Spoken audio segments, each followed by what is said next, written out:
আসসালামু আলাইকুম রহমতুল্লাহি ওয়া বারাকাতুহু। আমি আপনাদের সম্মুখে মহাগ্রন্থ আল কোরআনুল কারীমের 112তম সূরা, আমি যে সূরাটি পাঠ করেছি আপনাদের সকলেরই এই সূরাটা মুখস্থ আছে এবং অধিকাংশ লোকের এই সূরার অনুবাদটাও মুখস্থ আছে, কিন্তু এই সূরার যে মূল অন্তর্নিহিত তথ্য, এই সূরার যে তাৎপর্য, এটা আমরা সকলেই ওইভাবে জানি না, জানলেও আমাদের মনে নাই, আমাদের অবস্থাটা এমন। সেজন্যে আমরা যদি খুব দিল দিয়ে হৃদয়ের গভীর থেকে আমরা জিনিসটা উপলব্ধি করবার জন্য চেষ্টা করি, তাহলে আমাদের কত বড় উপকার হবে। একটা হাদিস বলে আমি আমার মূল আলোচনায় যাচ্ছি। রাসূলুল্লাহ সাল্লাল্লাহু আলাইহি ওয়াসাল্লাম ইরশাদ করেন, যে ব্যক্তি সূরা ইখলাসকে মহাব্বত করলো, সূরা ইখলাসকে যে ভালোবাসে, এই সূরা ইখলাসের প্রতি মহাব্বত আর ভালোবাসা তার জান্নাতে যাওয়ার কারণ হয়ে যাবে। বিস্তারিত কথা একটু পরে আমি বলছি। আমি শুধু সূরা ইখলাসের গুরুত্বটা একটু ভূমিকার মধ্যে আপনাদের শোনায় দিলাম, যে একজন সাহাবীর ব্যাপারে নবীজির এই মন্তব্য যে তুমি সূরা ইখলাসকে মহাব্বত করো, এই মহাব্বত করাটা তোমার জান্নাতে যাওয়ার কারণ হয়ে যাবে। সুবহানাল্লাহ। এজন্য আমরা খুব দিল দিয়ে কথাগুলি শোনার জন্য চেষ্টা করব। আপনারা দোয়া করেন আমার জন্য, সময়ের প্রয়োজনে ইখলাসপূর্ণ অতীব জরুরি দ্বীনি কথা আমলের নিয়তে আল্লাহর সন্তুষ্টির জন্য ওই কথাগুলি যেন আল্লাহ তাআলা আমার জবান দিয়ে বের করে দেয়। আল্লাহ তাআলা সূরা ইখলাস নাজিল করে যেই কথা আমাদেরকে বুঝাইতে চাইছেন, আমলের নিয়তে আল্লাহ তাআলা যেন আমাকে বলবার, আপনাদেরকে শুনবার তৌফিক দান করেন।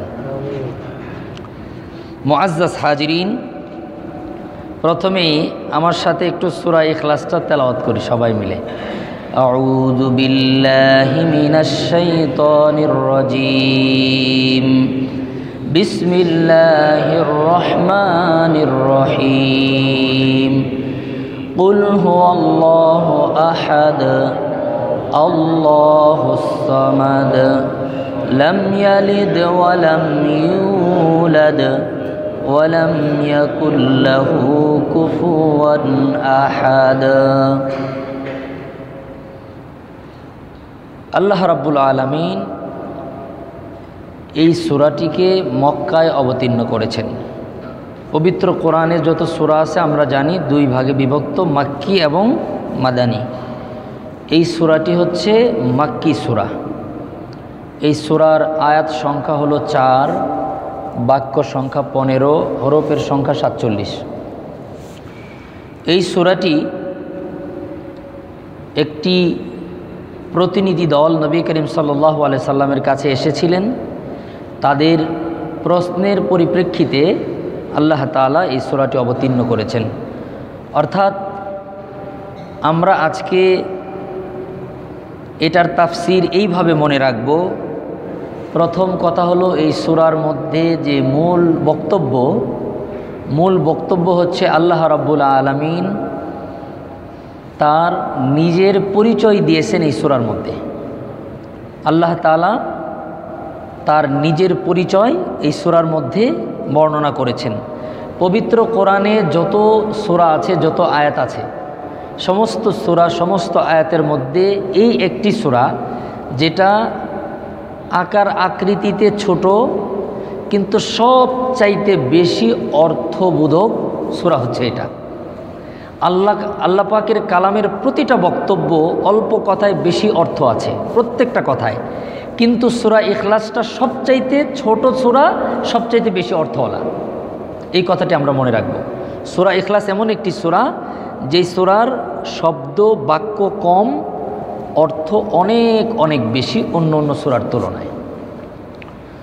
আমরা প্রথম কথা জানলাম এই সূরার মূল বক্তব্য হলো আল্লাহ তাআলা তার পরিচয় দিয়েছেন। এই সূরার বিষয়বস্তু হলো তাওহীদ, একত্ববাদ। এটা হলো এই সূরার বিষয়। একটি সূরার তাফসীরের মধ্যে তিনটি দিক থাকে, একটি হলো অনুবাদ, একটি হলো শানে নজুল, আর একটি হলো তাফসীর।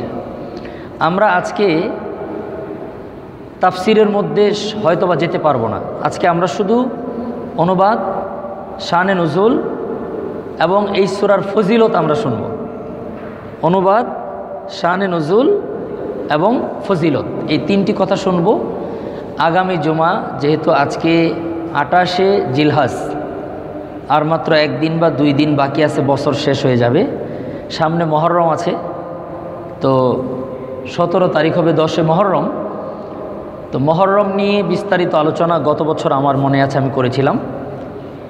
এবছর শুধু আমলগুলি বলবো আগামী জুমায়, যে মহরমে আমাদের কি কি করণীয়, আর সূরা ইখলাসের তাফসিরের দ্বিতীয় পর্বটি আগামী জুমায় করব ইনশাআল্লাহ। মুআজ্জাজ হাজিরিন, আজকে আমরা শানে নজুল শুনব, বাংলা অনুবাদ শুনব, আর তাফসিরের কিছু অংশ শুনব ইনশাআল্লাহ। প্রথমেই আমরা এটার অনুবাদটা একটু জেনে নিই। আমরা সবাই জানি, আমি মনে করাই দিচ্ছি আপনাদেরকে। আল্লাহ রাব্বুল আলামিন বলেন, বিসমিল্লাহির রহমানির রহিম, কুল হুয়াল্লাহু আহাদ। হে নবী, আপনি বলুন আল্লাহ অদ্বিতীয়। অনুবাদটা কিভাবে করতেছি একটু খেয়াল করেন। আপনারা আগে অনুবাদ করতেন এরকম যে আল্লাহ এক, বা অনেক কিতাবে লেখা আছে আল্লাহ একক। এটা উন্নত তর্জমা না। এক যেখানে থাকে সেখানে 2, 3 হতে পারে।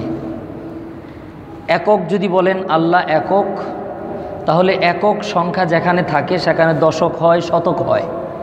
এজন্য উন্নত তর্জমা হলো কুল হুয়াল্লাহু আহাদ, আল্লাহ অদ্বিতীয়।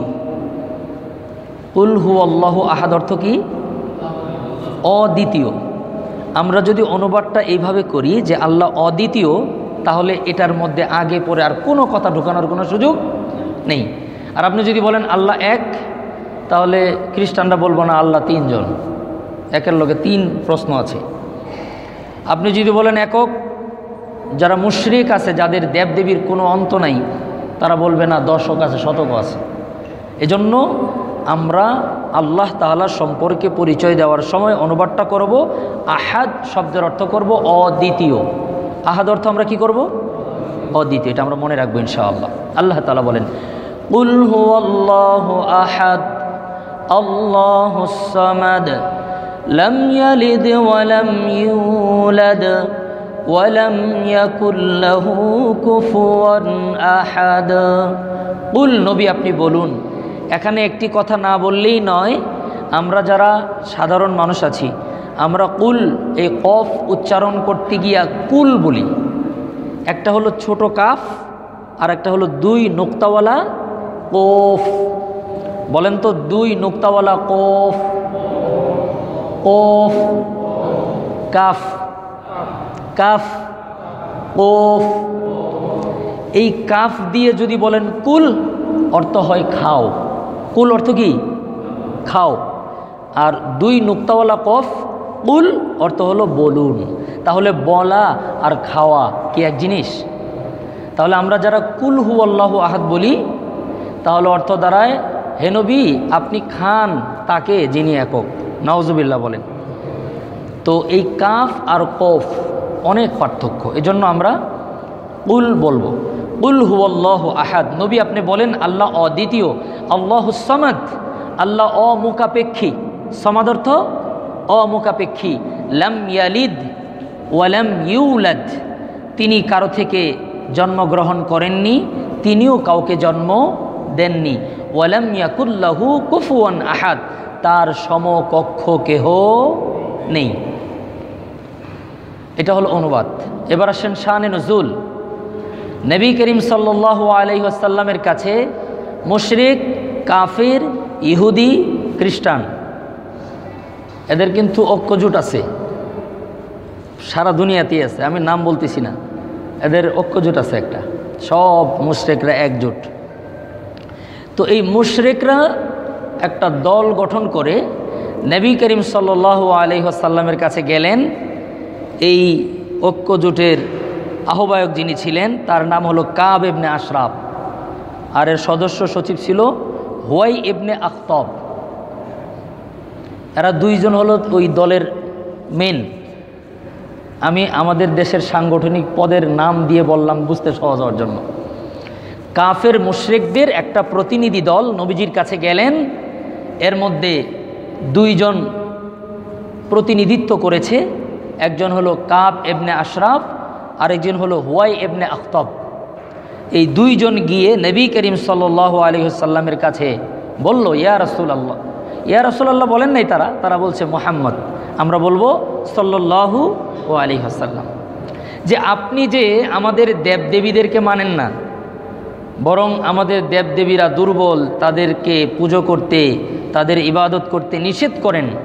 আপনি যেই রবের কথা বলেন, আপনি যেই মাবুদের কথা বলেন, যার ইবাদত করতে বলেন, তার বংশ পরিচয় তো আমরা জানি না, কোন বংশের, তার বংশ মর্যাদা কেমন। যদি দয়া করে তার বংশ পরিচয় আমাদেরকে বলতেন তাহলে আমরা উপকৃত হতাম, চিন্তা ভাবনা করে দেখতাম। এই প্রশ্ন মক্কার কাফের মুশরিক ইহুদি এদের একটি প্রতিনিধি দল গিয়া নবী করিম সাল্লাল্লাহু আলাইহি সাল্লামের কাছে করল। এই প্রশ্নের পরিপ্রেক্ষিতে আল্লাহ রাব্বুল আলামিন হযরতে জিবরাইল আলাইহিস সালাতু ওয়াস সালামকে প্রেরণ করে সূরাতুল ইখলাস আল্লাহ তাআলা নাজিল করে দিলেন। সুবহানাল্লাহ।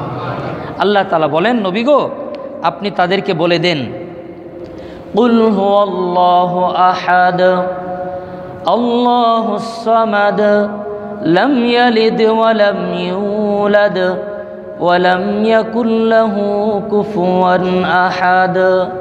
নবী, আপনি তাদেরকে বলেন যে আল্লাহ অদ্বিতীয়, আল্লাহ অমুখাপেক্ষী, আল্লাহ কারো থেকে জন্মগ্রহণ করেন নাই, আল্লাহও কাউকে জন্ম দেন নাই, তার সমকক্ষ কেহ নেই। এটা হলো আল্লাহ তাআলার পরিচয়। মুআজ্জাজ হাজিরিন, আজকে আমরা দুটি জিনিস আলোচনা করব। প্রথম হচ্ছে সূরা ইখলাসের ফজিলত, দ্বিতীয় নম্বর হলো লাম ইয়ালিদ ওয়া লাম ইউলাদ। ওই প্রতিনিধি দলের মধ্যে ইহুদি ছিল, খ্রিস্টান ছিল। তাদেরকে আল্লাহ তাআলা ইহুদি এবং খ্রিস্টানদের যে ধর্মীয় বিশ্বাস, ওই বিশ্বাসের জবাব দিতে গিয়ে আল্লাহ এক বাক্যে বলেছেন লাম ইয়ালিদ ওয়া লাম ইউলাদ। তিনিও কারো সন্তান নন, তারও কোনো সন্তান নেই। যেভাবেই করেন অনুবাদ ঠিক আছে। তো প্রথমে আমরা ফজিলতগুলো শুনি, এরপরে ইহুদি নাসারাদের জবাব দুটো আমরা খুব ভালো করে শুনবো ইনশাআল্লাহ। এক নাম্বার ফজিলত, এই কথাগুলি আপনারা শুনছেন বহুবার, আজকে খুব দিল দিয়ে কথাগুলি মুখস্থ করে যাবেন, প্রত্যেকটা কথা মুখস্থ করবেন, এবং এই কথাগুলি আপনারা বাড়িতে গিয়া আপনাদের পরিবারবর্গ, বন্ধু, আপনজনদেরকে বলবেন। যদি তাদের কাছে বলেন, এটাই হবে তবলিগ। এটাই কি? এটাই দাওয়াত তবলিগের কাজ। আপনি যা শুনলেন এটা অপর ভাইয়ের কাছে পৌঁছে দিবেন, এটাই হবে তবলিগ। তাহলে জুমার নামাজও হলো, বয়ানও শুনলাম, নিজেও আমল করলাম, তবলিগেরও সওয়াব পাইলাম। আল্লাহ তাআলা আমাদেরকে তৌফিক দান করেন। এক নাম্বার ফজিলত, সহিহ বুখারী শরীফের মধ্যে এসেছে, নবী করিম, আমি শুধু বাংলা অনুবাদগুলো করছি সময় সংকীর্ণ হওয়ার কারণে, নবী করিম সাল্লাল্লাহু আলাইহি ওয়াসাল্লাম সাহাবীদেরকে কথাটা এইভাবে বলেছেন, ও আমার সাহাবীরা, আমি আল্লাহর কসম করে বলছি, আমি আল্লাহ পাকের জাতের কসম করে বলছি, ওই আল্লাহর শপথ যার হাতে আমার জীবন, সূরাতুল ইখলাস মিন সুলুসিল কোরআন, সূরা ইখলাস পুরো কোরআনের 3 ভাগের 1 ভাগ। সুবহানাল্লাহ। অর্থাৎ সূরা ইখলাসটা 10 পারা সমপরিমাণ মর্যাদা রাখে। কিসের দিক থেকে? সওয়াব এবং প্রতিদানের দিক থেকে।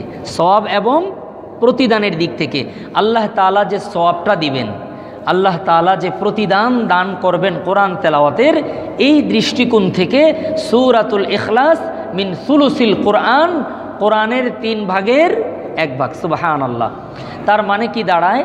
কেউ যদি সূরা ইখলাস 3 বার পড়ে, আল্লাহ রাব্বুল আলামিন কিয়ামতের ময়দানে কোরআন 1 খতম পড়লে যে নেকি পাওয়া যায়, ওই পরিমাণের সওয়াব এবং প্রতিদান কিয়ামতের দিন আল্লাহ দান করবেন। সূরা ইখলাস 3 বার পড়তে 1.5 থেকে 2 মিনিটের বেশি লাগার কথা না। আজকে আপনাদের একটা গরম খবর দিই, এই কথাটা খুব ভালো করে মনে রাখবেন। এটা এখনও বলতেছি, শেষেও বলবো, কারণ অনেক মানুষ তো শেষের দিকে আসে। এই কথা আপনারা আমার ধারণা এইভাবে কোনো দিন শুনেন নাই। আমার ধারণা সেটা কি, কিয়ামতের ময়দানে আমাদের বয়স এবং আমাদের সম্পদের হিসাবটা কেমন হবে।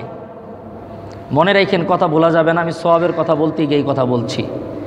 আমরা যারা ৭০ বছর বয়স পাইছি, কত বছর? ৭০ বছর পরে মরে গেলাম।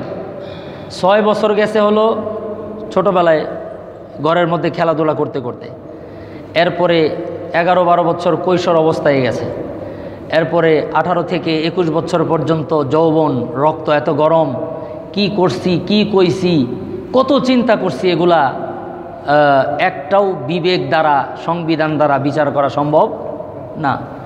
এরপরে শুরু হয়েছে চাকরি, কর্মজীবন, উচ্চতর ডিগ্রি, এগুলা নিতে নিতে বয়স হয়ে গেছে 40। 40-এর পর আমার কর্মব্যস্ততা, সন্তান মানুষ করা, এত ব্যস্ত আমি ছিলাম, এই ব্যস্ততা পার করতে করতে বয়স চলে গেছে 60 বছর।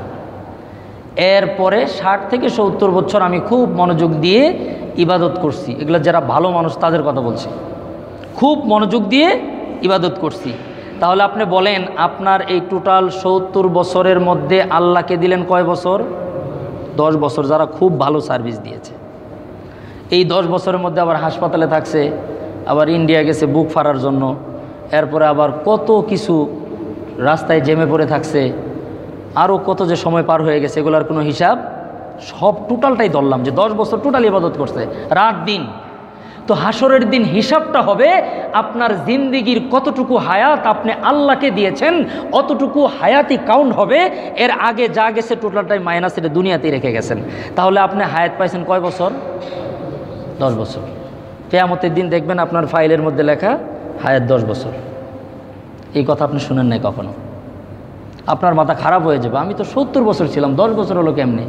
এরপর ওই ফাইলের মধ্যে ক্লিক দিবেন, পরে আবার যখন ভিতরে ঢুকবেন তখন লেখা থাকবে এত এত বছর অকামে কাটাইছো, আর এত এত বছর কামে কাটাইছো। এই যত বছর কামে কাটাইছো অত বছর কাউন্ট, আর যত বছর অকামে কাটাইছো এটা নেই, হিসাবের বাইরে। তাহলে এবার আমাদেরকে সিদ্ধান্ত নিতে হবে, দুনিয়াতে আমার হায়াতটাকে আমি কতটুকু বাড়াইতে চাই। এই জন্য রাসূলুল্লাহ সাল্লাল্লাহু আলাইহি ওয়াসাল্লাম বলছেন, আল্লাহর কাছে দোয়া করো, আয় আল্লাহ আমার হায়াতের মধ্যে বরকত দান করেন। কারণ আদম সন্তান তার হায়াতকে এত মিসইউজ করে, এত নষ্ট করে, যে আল্লাহ তাআলা 70 বছরের জিন্দেগি দিলেন, এই হায়াতটাকে কমাইতে কমাইতে 5 বছর বানায় ফেলছে। আল্লাহ দিলেন 70 বছর, আমি বানাইলাম কয় বছর? এবার আসেন সম্পদ। মারা যাওয়ার আগে অনেক সম্পদ কামাই করছেন। এখন তো সম্পদ দেখলে, আজকে সূরা বাকারার তাফসির আসবে, আজকে এটার সাথে আছে, বাকারার তাফসির পড়ি, মনে মনে ভাবি যে নবী যদি এখন বেঁচে থাকতো তাহলে সূরা ছাগল নামে একটা সূরা নাজিল হইতো বাংলাদেশে, সূরাতুল গানাম। কারণ গরু কাণ্ডের কারণে সূরা বাকারা নাজিল হয়েছে। বাংলাদেশে যেভাবে ছাগল কাণ্ড শুরু হয়েছে, তাহলে এখন নবী যদি পৃথিবীতে থাকতেন, ছাগলের নামে কি হইতো? একটা সূরা নাজিল হইতো হয়তোবা। আল্লাহ তাআলা আমাদেরকে বুঝার তৌফিক দান করেন। সম্পদ আপনি কতটুকু উপার্জন করছেন, আপনার বাংলাদেশে ব্যাংক কতগুলো আছে আমার জানা নাই, এটা জানার দরকার আমার নাই। ধরেন 15-20টা ব্যাংক তো আছেই কমপক্ষে, যদিও দেউলিয়া হইতে হইতে এগুলো কমতেছে আস্তে আস্তে, কিছুদিন পরে বলতে পারবো আমি। তো যতগুলো ব্যাংক আছে, ম্যাক্সিমাম ব্যাংকে আপনার ডিপিএস আছে, ফিক্সড ডিপোজিট আছে, সঞ্চয়পত্র আছে, আরও বিভিন্ন ধরনের টাকা আপনার আছে। এগুলো হালালভাবে কামাই করছেন, ওই ছাগল কাণ্ডের মতন আপনি হালালভাবে কামাই করছেন, শতভাগ হালাল। কিন্তু হালাল উপার্জন করার পরেও এই টাকাটাকে প্রপার ইউজ আপনি করেননি, এই টাকাটাকে যথাযথ ব্যবহার আপনি করেননি। যতটুকু যথাযথ ব্যবহার করছেন অতটুকু সম্পদ আপনার, যতটুকু যথাযথ ব্যবহার করেননি ওই সম্পদ আপনার না। হাসরের দিন দেখবেন আপনার ফাইলটার মধ্যে জমা আছে 3,399 টাকা 50 পয়সা বাংলা টাকায়। এত কম কে? আমি তো বেতনই পাইতাম অমুক গ্রেডে তমুক গ্রেডে, কোন গ্রেডের নাম বলে আবার কার গায়ে লেগে যায়, গ্রেড বললাম না, যে এই গ্রেড সেই গ্রেড, এত টাকা অত টাকা, এত টাকা ওখানে ছিল, এত টাকা এখানে ছিল, শতভাগ হালাল, একটি টাকাও আমার হারাম নাই, আল্লাহ তো সাক্ষী। কিন্তু আমার অ্যাকাউন্টে টাকা এত কম দেখাচ্ছে কেন? এই টাকাগুলো থাকলেও তো হালালভাবে উপার্জন করছি, এটাও তো একটা ভালো কাজ, এই নেকিগুলো তো পাওয়ার কথা। পরে ওই ফাইলে ঢুকবেন, দেখবেন ভিতরে বিস্তারিত দেওয়া আছে। সেখানে লেখা আছে, আল্লাহ রসুল বলেছেন যে ইয়াকুলু বানি আদম মালি মালি, আদমরা বলে এটা আমার সম্পদ, এটা আমার বাড়ি, এটা আমার গাড়ি। আল্লাহ রসুল বলেন হাল্লাকা বানি আদম, আদম তো ধ্বংস, আদম তো বুঝে না, ও আদম সন্তান, এটা তোমার বাড়ি তোমার গাড়ি না, তোমার অতটুকু সম্পদ যতটুকু তুমি খেয়েছো, অতটুকু সম্পদ তোমার, যতটুকু তুমি ভালো পোশাক পরিধান করেছো, অতটুকু সম্পদ তোমার, যতটুকু তুমি আল্লাহর রাস্তায় দান করেছো। এখন দানের খাতা দেখলে বোঝা যাবে সম্পদ কার কতটুকু। আর দানের ক্ষেত্রে হিসাব কিন্তু অন্যরকম, দানের হিসাব কিন্তু অন্যরকম। এজন্য আমরা বলি আখেরাত করা সহজ বোঝা কঠিন, আখেরাত করা সহজ বোঝা কঠিন। নিয়তের পাওয়ার কি জানেন? নিয়ত কত শক্তিশালী জিনিস। এজন্য বুখারী শরীফের প্রথম হাদিস ইন্নামাল আমালু বিন্নিয়া। নিয়ত কি জিনিস দেখেন। আমি খুব ধনী মানুষ, আমি 2 লক্ষ টাকা দান করেছি। আপনি দান করতে পারেননি, কিন্তু আপনার ব্যথা যে আয় আল্লাহ, আমার যদি টাকা থাকতো আমিও তো 2 লক্ষ টাকা দান করতাম। আল্লাহ আপনি আমাকে তৌফিক দেননি, আপনি কখনো তৌফিক দিলে আমিও দান করব। এই যে নিয়তটুকু করেছেন, আপনার নিয়ত সহি হওয়ার কারণে আমি দান করে যে নেকি পাবো, আপনি দান না করে সেই নেকি পাবেন। এটার নাম নিয়াত। এটার নাম কি? এটা যদি না হতো তাহলে গরিব মানুষগুলো আল্লাহর নামে অভিযোগ দিত, আয় আল্লাহ আপনি তো তাকে সম্পদ দিয়েছেন, উনি সম্পদ দান করার কারণে ওনার মাকাম আর মর্যাদা উপরে চলে গেছে, আয় আল্লাহ আমাকে তো সম্পদ দেননি, তাহলে আমি কিভাবে দান করে আমার মর্যাদাকে আমি উপরে নিব। মুআজ্জাজ হাজিরিন, এজন্য এই দুটি কথা পুরো আলোচনার মধ্যে আমাদের মনে রাখতে হবে বিষয়গুলো বোঝার জন্য। এক, হায়াত কার কতটুকু এটা কিয়ামতের দিন বোঝা যাবে। একজন 15 বছর হায়াত পেয়ে তার হায়াত 15 বছর, আরেকজন 70 বছর হায়াত পেয়ে তার হায়াত 5 বছর। বুঝছেন কথা? 500 কোটি টাকা কামাই করছে, কিয়ামতের দিন দেখে 599 টাকা অ্যাকাউন্টে আছে হাসরের ময়দানে। আরেকজন কামাই করছে জীবনে 3000, দেখে পুরো 3000ই অ্যাকাউন্টে জমা আছে। তার মানে কি? হাসরের দিনের হিসাব হবে দুনিয়াতে আল্লাহর হুকুম অনুযায়ী জিন্দিগি যত বছর চালাইছেন তত বছরই আপনি বেঁচে ছিলেন দুনিয়াতে। যত বছর আল্লাহর পথে ছিলেন, যতটুকু সময় আল্লাহর জন্য ব্যয় করেছেন, অতটুকু সময়ই আপনার কাউন্ট হবে। এখানে একটা কথা আছে, আপনি পুরো হায়াতটাকে আল্লাহর জন্য নিয়ে যেতে পারেন। কেমনে? পুরো জিন্দিগিকে যদি আল্লাহর রঙে আপনি রঙিন করেন, পুরো জিন্দিগি, আপনার ব্যবসা, আপনার চাকরি, আপনার সংসার, আপনার টোটাল সময়টাকে যদি আল্লাহ তাআলার হুকুম এবং নবীর পদ্ধতি দিয়ে আপনি সাজিয়ে রাখেন, তাহলে 60 বছরের পুরো জিন্দিগিটাই কিয়ামতের দিন পাবেন যে আপনার হায়াত 60 বছর ছিল। আল্লাহ তাআলা আমাদেরকে বারাকা দান করেন জীবনে। মুআজ্জাজ হাজিরিন, আমি বলতেছিলাম সূরা ইখলাসের 1 নম্বর ফজিলত। সেটা কি? সূরা ইখলাস কোরআনের 3 ভাগের 1 ভাগ। কোন দৃষ্টিকোণ থেকে? সওয়াব এবং প্রতিদানের দিক থেকে। তাহলে কেউ যদি আমরা 3 বার সূরা ইখলাস পড়ি, তাহলে আমাদের আমল নামায় পুরো 1 খতম তেলাওয়াতের নেকি আল্লাহ তাআলা দিয়ে দিবেন। সুবহানাল্লাহ। 2 নম্বর ফজিলত, নবী করিম সাল্লাল্লাহু আলাইহি সাল্লাম ইরশাদ করেন, সহিহ হাদিস, রসুল বলেন কেউ যদি 10 বার সূরা ইখলাস তেলাওয়াত করে, কয়বার? কি সূরা? ইখলাস। আল্লাহ রাব্বুল আলামিন ওই বান্দার জন্য জান্নাতের মধ্যে একটা দালান, একটা বালাখানা নির্মাণ করে দিবেন। সুবহানাল্লাহ। আজকে এই ফাঁকে মসজিদ থেকে যাওয়ার সময় বাসায় যাইতে যাইতে আমিও করব, আপনারা সবাই 10 বার সূরা ইখলাস পড়বেন ইনশাআল্লাহ বলি। হযরত ওমর ইবনুল খাত্তাব বললেন, ওগো নবীজি, তাহলে তো বিরাট মজার কথা, 10 বার পড়লেই যদি একটা দালান হয়, তাহলে তো আমাদের অনেক অনেক দালান হয়ে যাবে। রাসূলুল্লাহ সাল্লাল্লাহু আলাইহি ওয়াসাল্লাম এই কথার উত্তর দিলেন যে, ওমর, তোমার ধারণা যত বিস্তীর্ণ, আমার আল্লাহর দয়া, আমার আল্লাহর কুওয়াত, আমার আল্লাহর ক্ষমতা এর চেয়ে অনেক অনেক বেশি। সুবহানাল্লাহ। তার মানে নবীজি বুঝাইলেন, তুমি যদি 1000 মিলিয়ন কোটিও দালান বানাও জান্নাতের জন্যে, আল্লাহ তাআলা এর চাইতেও বেশি দিতে সক্ষম। সুবহানাল্লাহ। এজন্য আগেই বলেছি, আখিরাত করা সহজ, বোঝা কঠিন। দুনিয়া বোঝা সহজ, করা কঠিন। এই কথাগুলি বারবার মনে রাখবেন। কিছু কিছু কথা কিতাবে পাবেন না, বইয়ের মধ্যে পাবেন না। এই কথাগুলো বড় বড় আলেমদের মুখ থেকে আসছে যে আখিরাত বোঝা কঠিন করা সহজ, দুনিয়া বোঝা সহজ, করা কঠিন। আরেকটি কথা বলি, মনে পড়ে গেছে, এই কথাটাও মনে রাখেন। পকেটের মধ্যে যখন টাকা থাকে আর যখন টাকা থাকে না, কোনটা ভালো বলেন তো? আপনারা সবাই বলবেন টাকা থাকলে ভালো। টাকা থাকলে না, টাকা না থাকলে ভালো। টাকা থাকার চেয়ে টাকা না থাকা ভালো। কেন? টাকা থাকলে হাত যায় নিচের দিকে। পকেটের মধ্যে টাকা নিয়ে বাজারে গেছেন, বারবার হাত দিতে হবে টাকা পকেটমার নিয়ে যায় কিনা, টাকাটা হারিয়ে গেল কিনা। আর যার টাকা নাই, উলামা একরামের গবেষণালব্ধ তথ্য হলো, যার সম্পদ নাই, টাকা নাই, তার হাত থাকে উপরের দিকে। সুবহানাল্লাহ বলেন। আল্লাহর কাছে চাইব নাই তো। তো এখন আপনারা বলেন, হাত উপরে থাকা ভালো না নিচে থাকা ভালো? ব্যাস এটাই হিসাব। আখেরাত বোঝা কঠিন, করা সহজ। আল্লাহ আমাদেরকে আখেরাত অর্জন করার তৌফিক দান করেন। তো সূরা ইখলাসের দ্বিতীয় নম্বর ফজিলত কি বললাম? 10 বার পড়লে একটা দালান, একবার পড়লে কোরআনের তৃতীয় এক অংশ। আর একটা আজীব ফজিলত শুনেন, সহিহ হাদিস। একদিন নবী করিম সাল্লাল্লাহু আলাইহি ওয়াসাল্লামের সামনে হযরতে জিবরাইল আলাইহিস সালাতু ওয়াস সালাম বসা ছিলেন। হঠাৎ করে মসজিদে নববীর বারান্দা দিয়ে এক পাশ থেকে আরেক পাশে হযরতে আবু যর গিফারি রাদিয়াল্লাহু তাআলা আনহু হেঁটে যাচ্ছে। সুবহানাল্লাহ বলেন। আবু যর গিফারিকে হযরতে জিবরাইল বলেন, নবী গো, ওই যে আপনার সাহাবী আবু যর যাচ্ছে। তো জিবরাইলের মুখ থেকে আবু যরের নাম, তো নবীজি একটু আশ্চর্য হয়ে গেলেন। নবীজি বললেন, জিবরাইল, আপনি আমার আবু যরকে কীভাবে চিনেন? এই জন্য এক কবি বলেছেন, আবু যর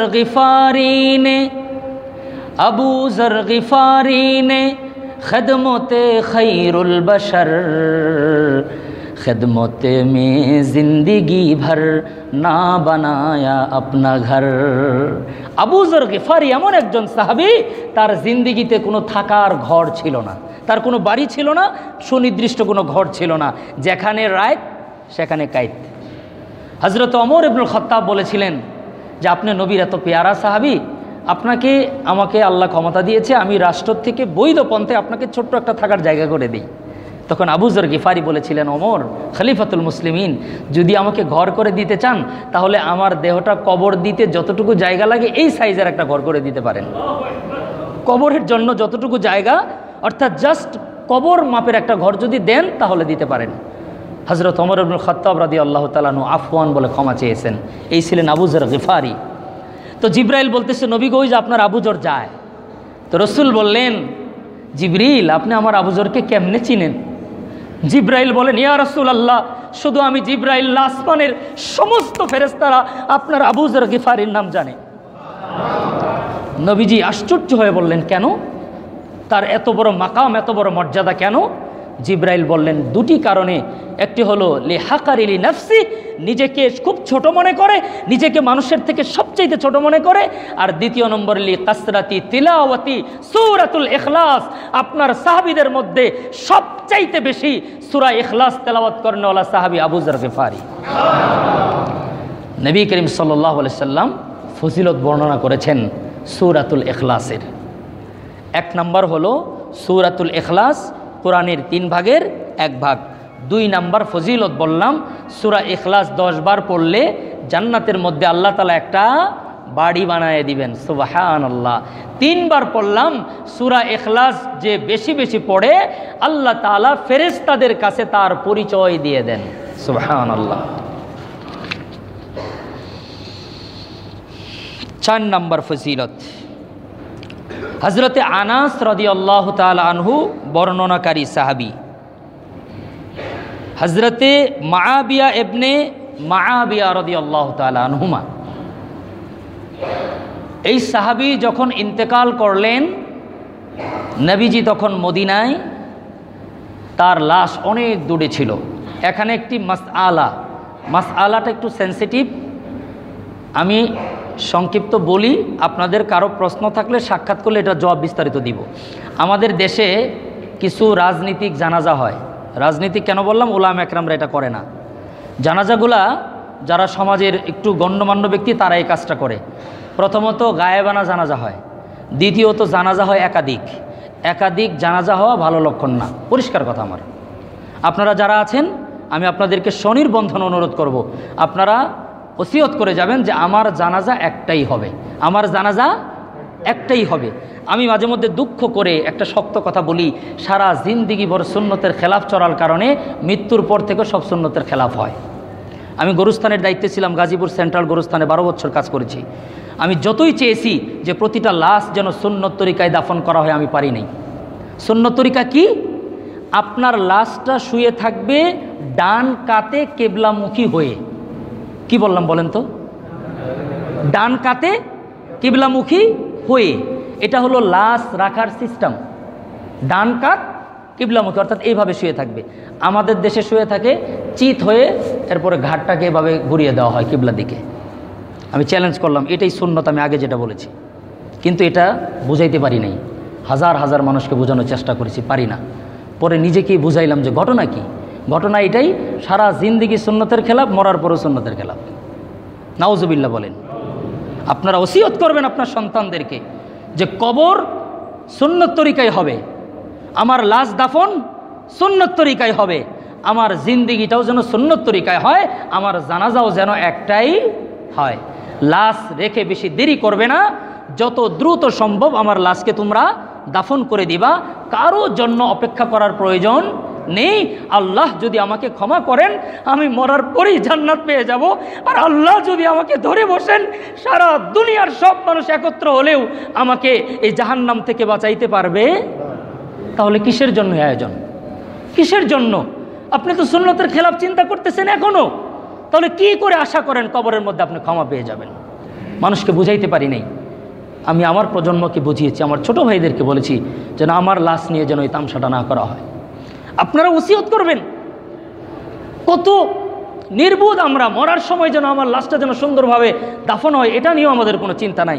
আফসোস লাগে, লাশ রেখে অমকের পুষ্প দেও, অমকে ফুল দেও, মালা দেও, এগুলা দিতে দিতে ঘন্টার পর ঘন্টা নষ্ট করা হচ্ছে। অথচ একটা লোককে জান্নাতে যাবে, সে জান্নাতে যাওয়ার জন্য আমরা বিড়ম্বনা করছি। সে জান্নাতের একজন যাত্রী, তাকে আমরা বাধাগ্রস্ত করছি। আল্লাহ তাআলা আমাদেরকে বুঝার তৌফিক দান করেন। তো মুআবিয়া ইবনে মুআবিয়া রাদিয়াল্লাহু তাআলা আনহু, তিনি অনেক দূরে, শত শত মাইল দূরে তার লাশ। আল্লাহ তাআলা নির্দেশ করলেন, ইয়া রাসূলুল্লাহ, আপনার মুআবিয়া আল্লাহর জন্য জীবন দিয়েছে, আপনিও তার জানাজার মধ্যে শরীক হবেন। তো নবীজি মদিনার থেকে এই জানাজাটা পড়েছিলেন। ঘটনা কি? হযরতে জিবরাইল আলাইহিস সালাতু ওয়াস সালাম ৭০,০০০ ফেরেশতা নিয়ে এসেছিলেন, এবং জিবরাইল পাহাড় পর্বতকে একটা পাখা দিয়ে আড়াল করে দিয়েছিলেন। নবীজি মদিনার থেকে মুআবিয়া ইবনে মুআবিয়ার লাশকে দেখেছেন। সুবহানাল্লাহ। তাহলে এখন যারা গায়েবানা জানাজা পড়ে, আমরা কি লাশ দেখতে পাই? তাহলে আমরা কিভাবে গায়েবানা পড়ি? এই গায়েবানা জানাজা আহলে সুন্নাত ওয়াল জামাতের আকীদার বিশ্বাস, এটা আমাদের জন্য জায়েজ নেই, এটা একটা বেদাতি আমল, কিন্তু এটা এখন চালু আছে। আর একাধিক জানাজা, এটা সম্পূর্ণ সুন্নতের খেলাফ। যারা হাক্কানি উলামা একরাম, যারা আল্লাহ রসুলের প্রকৃত অনুসারী, তারা নিজের জানাজাকে একাধিক পড়াবে না। হ্যাঁ, নিজের সন্তান যদি জানাজা পায় নাই, সন্তান আসছে, নিজের ছেলে, নিজের বাবা, এমন রক্তের সম্পর্কে আপন মানুষ যদি কেউ আসে, তাহলে সে এসে সে নিজে পড়তে পারবে। তার জামাত দুটো হবে না, উনি এসে জানাজা পড়তে পারবে। আল্লাহ রাব্বুল আলামিন আমাদের জন্য বিদায়ের সময়গুলা, টোটাল কাজগুলা যেন সুন্নাহ মোতাবেক করার তৌফিক দান করেন।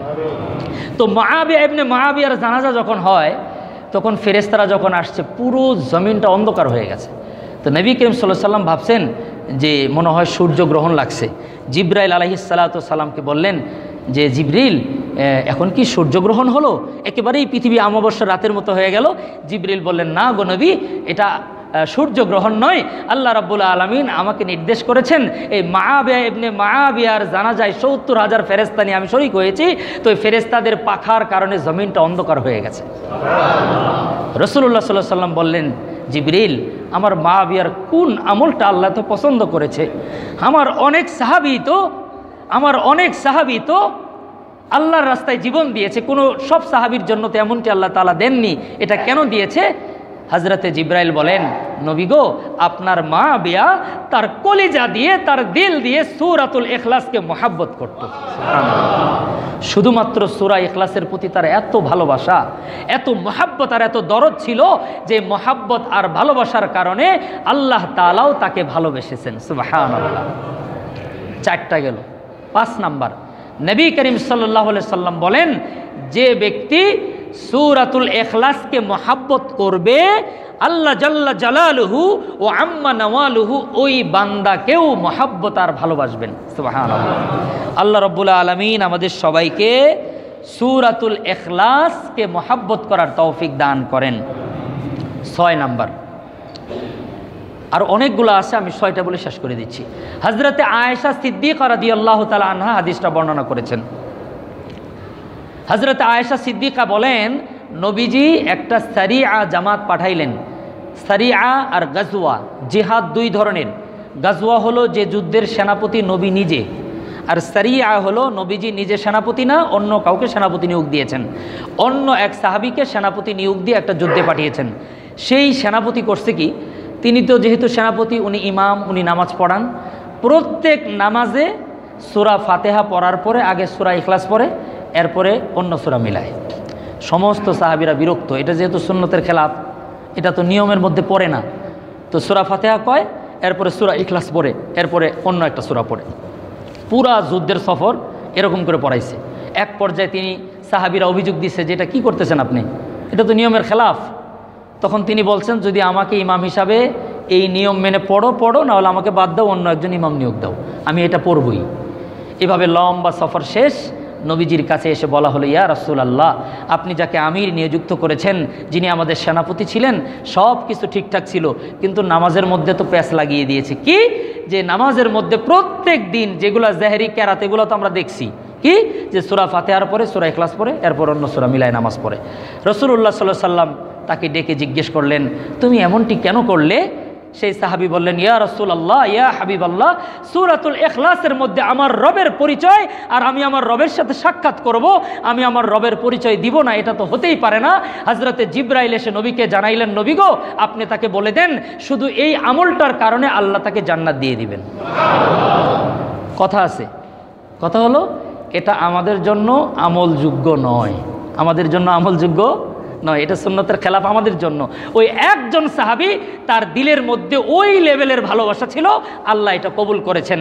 কিন্তু আমরা এই আমলটা করব না, এভাবে করব না। বাকি অনেকেই দেখা যায় সূরা ইখলাস, অনেকে ওই যে জানে যে 3 বার পড়লে 1 খতম, তারা নামাজের মধ্যে সূরা ফাতিহা পড়ার পরে 3 বার করে পড়ে। এগুলা আপনারা নফল নামাজের মধ্যে একই রাকাতে একাধিক সূরা পড়তে পারবেন। নফল নামাজের মধ্যে, বিশেষ করে তাহাজ্জুদের নামাজ আপনি পড়বেন, তাহাজ্জুদের নামাজটা লম্বা হবে। এখন আমরা তো সবাই হাফেজ না, আমাদের সবার তো সূরা ইয়াসিন মুখস্থ নাই, আমাদের সবার তো 30 নম্বর পারা মুখস্থ নাই। তাহলে আমরা কি করব? আমরা তাহাজ্জুদে দাঁড়াবো, যেহেতু 10 সূরা আমাদের মুখস্থ আছে, আমরা প্রথম রাকাতে আলাম তারা থেকে নিয়ে নাস পর্যন্ত পড়ব, রুকুতে যাব, আবার উঠে দ্বিতীয় রাকাতে এসে আবার আলাম তারা থেকে নিয়ে নাস পর্যন্ত 10 সূরা দ্বিতীয় রাকাতে পড়ব। নফল নামাজে আপনি এক রাকাতে একই সূরা 100 বার পড়তে পারবেন, কোনো সমস্যা নাই। যত লম্বা তেলাওয়াত আপনি নফল নামাজে করতে পারেন, কিন্তু ওয়াজিব এবং মুআক্কাদা এবং ফরজ নামাজগুলির যে সুন্নত তরতিব আছে, সেই তরতিব অনুযায়ী আমরা পড়ব ইনশাআল্লাহ। আল্লাহ রাব্বুল আলামিন আমাদেরকে তৌফিক দান করেন। এই গেল 6টা ফজিলত। আল্লাহ রাব্বুল আলামিন আমাদেরকে যেন মনে রাখার তৌফিক দান করেন। এবার আসেন, এই সূরার মধ্যে আল্লাহ রাব্বুল আলামিন ওই যে ইহুদি এবং নাসারাদের প্রতিনিধি দল এসেছিল, তাদের জবাবে আল্লাহ তাআলা বলছেন, লাম ইয়ালিদ ওয়ালাম ইউলাদ। 1 নম্বরে আল্লাহ তাআলা ইহুদিদেরকে জবাব দিয়েছেন, 2 নম্বরে আল্লাহ তাআলা খ্রিস্টানদেরকে জবাব দিয়েছেন। ইহুদিদের জবাবটা কি? এটা আপনি পাবেন সূরাতুল বাকারা 159 নম্বর আয়াতের মধ্যে। আল্লাহ রাব্বুল আলামিন বলেন যে ইহুদিরা উজাইর আলাইহিস সালাতু ওয়াস সালামকে আল্লাহর পুত্র মনে করত, উজাইর আলাইহিস সালামকে আল্লাহর সন্তান মনে করত। নাউজুবিল্লাহ বলেন। আল্লাহ বলেছেন, লাম ইয়ালিদ ওয়া লাম ইউলাদ। উজাইর আলাইহিস সালাতু ওয়াস সালামের কথা রাব্বুল আলামিন সূরাতুল বাকারার 259 নম্বর আয়াতের মধ্যে আল্লাহ তাআলা বলেন, আও কাল্লাযী মাররা আলা ক্বরিয়াতিন ওয়া হিয়া খাবিয়াহ ওয়াহিয়া খাবিয়াতুন আলা উরুশিহা قال أنا يحيي هذه الله بعد موتها। হযরতে উযাইর আলাইহিস সালাতু ওয়াস সালাম জেরুজালেম, এই জেরুজালেমে সব সময় এই ঝড় তুফান চলতেছে, আজকে না। এজন্য আপনাদেরকে আশ্বস্ত করছি, এই জেরুজালেম থেকেই ইসলামের বিজয় শুরু হবে ইনশাআল্লাহ। এটা কেউ কিছু করতে পারবে না। উযাইর আলাইহিস সালাতু ওয়াস সালাম তাফসির ইবনে কাসির আল বিদায়া ওয়ান নিহায়া কিতাবে আসছে তিনি নবী ছিলেন। আবু দাউদ শরীফের মধ্যে একটি হাদিস আছে তিনি নবী ছিলেন না। তো এক বর্ণনায় তিনি নবী ছিলেন, আরেক বর্ণনায় তিনি নবী ছিলেন না, তবে তিনি আল্লাহর পেয়ারা বান্দা ছিলেন, এতে কোনো সন্দেহ নেই। তিনি বাইতুল মুকাদ্দেসে এসে দেখেন জেরুজালেমকে বুখতে নাসর নামে একজন জালেম শাসক ছিল, সে জেরুজালেমে হামলা করে এটা তছনছ করে একেবারে ধ্বংস করে দিয়েছে। মানুষজনের লাশ, স্থাপনা সব শেষ। তিনি এটা দেখে, এই ধ্বংসস্তূপ দেখে আশ্চর্য হয়ে বললেন যে এইভাবে ধ্বংস করে দিয়েছে, এটা আবার কিভাবে সম্ভব পুনর্জীবন দান করা। তখন তার দিলের মধ্যে একটা সংশয়, প্রশ্ন জেগেছিল যে মানুষ মারা যাওয়ার পরে আবার পুনরুত্থিত হবে কেমনে। এই প্রশ্ন তার দিলের মধ্যে জেগেছিল। কার? উযাইর আলাইহিস সালাতু ওয়াস সালামের। আল্লাহ তাআলা কোরআনে বলেন, আও কাল্লাযী মাররা আলা ক্বরিয়াহ, তার দৃষ্টান্ত যে ওই জনবসতি দিয়ে অতিক্রম করছিল, ওয়াহিয়া খাবিয়া, আর সেটা ছিল ধ্বংসস্তূপ, আলা উরুশিহা ক্বালা আন্না ইউহয়ী হাযিহিল্লাহ বা'দা মাউতিহা। তিনি বললেন যে এটা এইভাবে ধ্বংস হওয়ার পরে, এই জিনিসগুলো মরে যাওয়ার পরে এমনভাবে ধ্বংস, এটা আবার পুনর্জীবন কেমনে হবে। আল্লাহ তাআলা বলেন, ফাআমাতাহুল্লাহু মিআতা আম সুম্মা বাআসা। উযাইর আলাইহিস সালাতু ওয়াস সালামকে আল্লাহ 100 বছরের জন্য মৃত্যু দান করলেন। উযাইর আলাইহিস সালাম এই চিন্তা করার পরেই তিনি হঠাৎ করে মরে গেলেন। মরে গেলেন কত বছর? 100 বছর। আল্লাহ কোরআনের মধ্যে বলেন, মিআতা আম, 100 বছর পর্যন্ত তাকে আমি মৃত অবস্থায় রাখলাম। সুম্মা বাআসা, 100 বছর পরে তাকে আমি জীবিত করলাম। কল, আল্লাহ ফেরেশতাদের জিজ্ঞেস করলেন, কাম লাবিস্তা, আপনি কতদিন মৃত ছিলেন? ক্বালা লাবিস্তু ইয়াওমান আও বা'দা ইয়াওম, তিনি বলেন একদিন বা দিনের কিছু অংশ। মুফাসসিরিনরা লিখেন যে মারা গেছে সকালবেলা আর জ্যান্ত হয়েছে বিকালবেলা, তো ভাবছে যে একদিন বা একদিনের কিছু অংশ, মাঝখানে সময় গেছে কত? 100 বছর। আল্লাহ তাআলা বলেন, ফানজুর ইলা তুআমিকা ওয়া শারাবিকা লাম ইয়াতাসান্নাহ। আল্লাহ তাআলা উযাইর আলাইহিস সালামকে প্রথমেই চোখের মধ্যে জীবন দান করছেন। প্রথমে কোথায় জীবন দিয়েছেন? চোখ। আগে চোখ দুটা সচল হয়েছে, চোখ দিয়ে তাকায় তাকায় দেখছে নিজের চোখে যে নিজের জীবনকে আল্লাহ তাআলা কিভাবে পুনর্জীবন দেয়। তিনি তাকাচ্ছেন আর দেখতেছেন আস্তে আস্তে তার পা, তার হাত, তার শরীর, তার প্রত্যেকটা অঙ্গ প্রত্যঙ্গ আল্লাহ তাআলা পুনর্জীবন দিচ্ছেন, চোখ দিয়ে দেখতেছেন। আল্লাহ তাআলা বলেন, ফানজুর ইলা তুআমিকা ওয়া শারাবিক, তার কাছে কিছু ডুমুর ফল ছিল, কিছু তিন ফল ছিল, কিছু পানি ছিল খাওয়ার জন্য। আল্লাহ বলেন, ফানজুর, এই উযাইর তুমি দেখো, ইলা তুআমিকা, তোমার খাবারগুলোর দিকে, ওয়া শারাবিকা, এবং তোমার পানির দিকে, লাম ইয়াতাসান্না, আমি আল্লাহ টাটকা ফল টাটকা পানি যেমন হয় তেমনই রাখছি। সুবহানাল্লাহ। 100 বছরে কোনো ধরনের পরিবর্তন আসে নাই, খাবারও ভালো, পানিও ভালো। আল্লাহ তাআলা এরপরে বলেন, ওয়ানজুর ইলাল ইজাম ওয়ানজুর ইলা হিমারিক, তুমি তোমার গাধার দিকে তাকায় দেখো। একটা গর্দভ ছিল যে গাধার উপর চড়ে তিনি সোয়ার করতেন, ওই গাধাটা দেখেন মরে পচে গলে হাড্ডিগুলা যায় যায় দশা। ঠিক 100 বছরে একটা গাধার যেই অবস্থা হয় ওই অবস্থায় হয়েছে ওই গাধাটার। আল্লাহ বললেন, ওয়ানজুর ইলা হিমারিক, হে উযাইর আপনি আপনার গাধাটার দিকে তাকান। ওয়ালি নাজআলাকা আয়াতাল লিন্নাস, উযাইর আমি আপনাকে সারা পৃথিবীর মানুষের জন্য দৃষ্টান্ত বানায় রাখবো। তিনি তাকায় তাকায় দেখতেছেন, ওয়ানজুর ইলাল ইজামি কাইফা নুনসিজুহা, আপনি এই গাধার হাড্ডিগুলা দেখেন কেমনে জোড়া লাগে। সুম্মা নাকসুহা লাহমা, এরপরে তাকায় দেখেন এই হাড্ডির মধ্যে গোশতগুলো আবার কেমনে লাগে। তো তাকায় তাকায় দেখতেছেন, দেখে পুরো গাধা আবার আগের মতো হয়ে গেছে, নিজের দেহ আবার আগের মতো হয়ে গেছে, খাবারগুলা ভালোই আছে। উজাইর আলাইহিস সালাতু ওয়াস সালাম এরপরে তাকায় দেখে শহরটা পরিবর্তন হয়ে গেছে। সুবহানাল্লাহ। 100 বছরের শহর কি আর ওরকম থাকে? আজ থেকে 20 বছর আগে যে ঢাকা সিটিতে ঢুকছে, আর 20 বছর যদি না ঢুকে থাকে, এখন যদি তাকে এলিভেটেড এক্সপ্রেস হাইওয়েতে ওটা ছাড়ে দেন, সে কিন্তু চিনবে না। এটা কিন্তু সত্য কথা, চিনবে? পরিবর্তন হয়ে গেছে। এরকম অনেক, আপনিও যদি গ্রামে না যেয়ে থাকেন 20 বছর, আপনি আজকে গ্রামে যান, আপনার গ্রাম, আপনি রাস্তা চিনবেন না, নিজের গ্রামে গিয়ে বলতে হবে কোন দিক দিয়ে আমি যাব। তো উজাইর আলাইহিস সালাতু ওয়াস সালাম, লম্বা ঘটনা, আমার সময় নেই, তিনি তার বাড়ি চিনতেছে না। তার একটা বাড়িও ছিল ফিলিস্তিনের জেরুজালেমে, তিনি চিনতেছে না। লোকজনকে জিজ্ঞেস করে তিনি গিয়েছেন। আল্লাহ রাব্বুল আলামিন এই উজাইর আলাইহিস সালাতু ওয়াস সালামকে দিয়ে, তিনি তাওরাত কিতাবের হাফেজ ছিলেন, আবার সেই তাওরাতের অনুসারীদেরকে পুনর্ভাবে প্রতিষ্ঠিত তিনি করেছেন। তো তার এই ঘটনা শোনার পরে সমস্ত অনুসারীরা, যারা বর্তমানে পরবর্তীতে যারা ইহুদি হয়েছে, তারা সবাই মিলে উজাইর আলাইহিস সালাতু ওয়াস সালামকে শ্রদ্ধা ভক্তি করতে করতে করতে করতে বলতেছে যে আপনি তো সাধারণ না, আপনি খোদা, নয়তো খোদার সন্তান। নাউজুবিল্লাহ বলেন। তো এই ইহুদিদেরকে আল্লাহ জবাব দিলেন, লাম ইয়ালিদ ওয়া লাম ইউলাদ। এরপরে আল্লাহ রাব্বুল আলামিন খ্রিস্টানদের জবটা দিয়ে আমি শেষ করে দিচ্ছি। সূরা তাওবার মধ্যে 29 নম্বর আয়াতের মধ্যে আল্লাহ তাআলা বলেন, ওয়াকালাতিল ইয়াহুদু উযাইরু ইবনুল্লাহ ওয়াকালাতিন নাসারাল মাসীহু ইবনুল্লাহ। আল্লাহ তাআলা বলেন যে ইহুদিরা উজাইরকে আল্লাহর ছেলে বলে, ওয়াকালাতিন নাসারা, আর নাসারারা আল মাসীহু ইবনুল্লাহ, ঈসা আলাইহিস সালামকে আল্লাহর ছেলে বলে। যালিকা কাউলুহুম বিআফওয়াহিহিম, আল্লাহ বলে এটা তাদের মন গড়া কথা। কি গড়া কথা? মনের মধ্যে যা আসে তাই কয়। আল্লাহ বলেন এটা এমন একটি কথা। তো ঈসা আলাইহিস সালামকে তারা কেন আল্লাহর ছেলে বলে? আল্লাহ তাআলা সূরা মারইয়ামে 28 নম্বর আয়াতের মধ্যে আল্লাহ রাব্বুল আলামিন বড় চমৎকার করে আল্লাহ তাআলা বলেছেন, বিসমিল্লাহির রহমানির রহিম, ইয়া উখতা হারুন মা কানা আবুকি ইমরাআ সাউইন ওয়া মা কানাত উম্মুকি বাগিয়া।